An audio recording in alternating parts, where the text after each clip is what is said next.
Nakatadhana na nga ba sina Kim Chiu at Paolo Avellino? Alamin ang kasaysayan ng Kim Pao. Sa mga babae, syempre si Kim Chiu. Actually si Kim, di ko pa nga pamilya star. Si Kim. Tama pala ako. Dati na hingi ng mga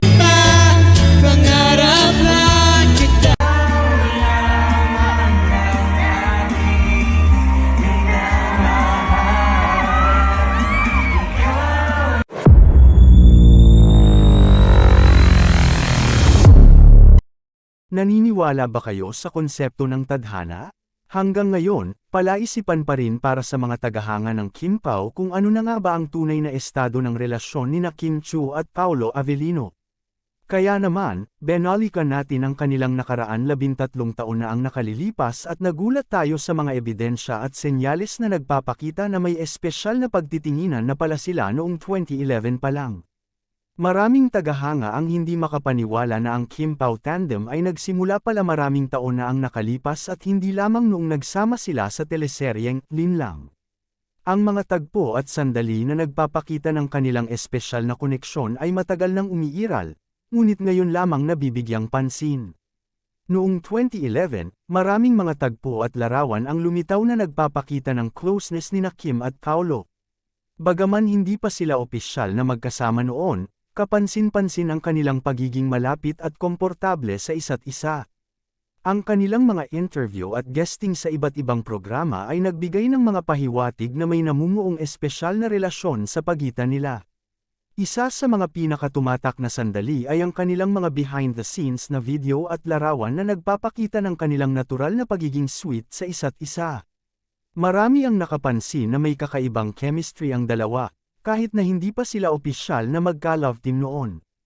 Ang kanilang mga simpleng ngiti, lambingan, at suporta sa isa't isa ay mga palatandaan ng malalim na pagtitinginan.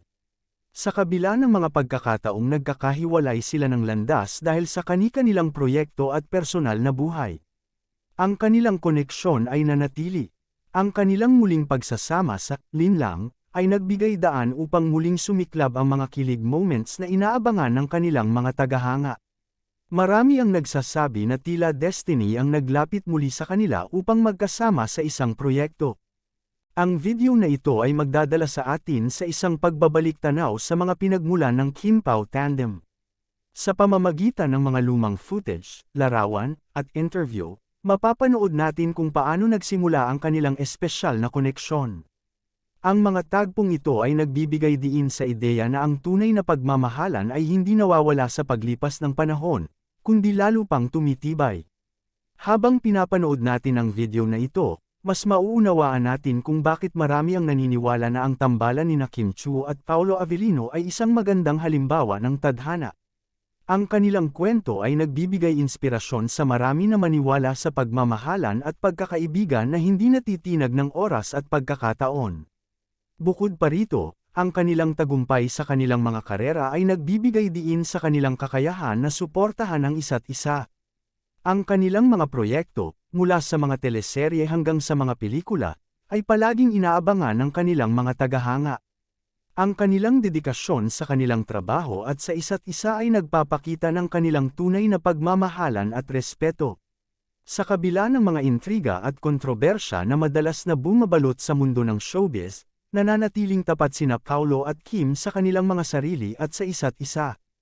Ang kanilang pagiging open sa isa't isa at ang kanilang mga plano sa hinaharap ay nagpapakita ng kanilang maturity at dedikasyon sa kanilang mga karera at personal na buhay. Sa kabuuan, ang kwento ng Kim Pao ay isang patunay na ang tunay na koneksyon ay nananatili kahit na ano pa ang mangyari. Ang kanilang journey mula 2011 hanggang sa kasalukuyan ay puno ng mga sandali ng pag-ibig, pagkakaibigan, at tadhana. Ang kanilang mga tagahanga ay patuloy na sumusuporta at nag-aabang sa mga susunod na kabanata ng kanilang kwento, umaasang magpatuloy pa ang kanilang espesyal na samahan sa mas maraming proyekto at tagumpay sa hinaharap.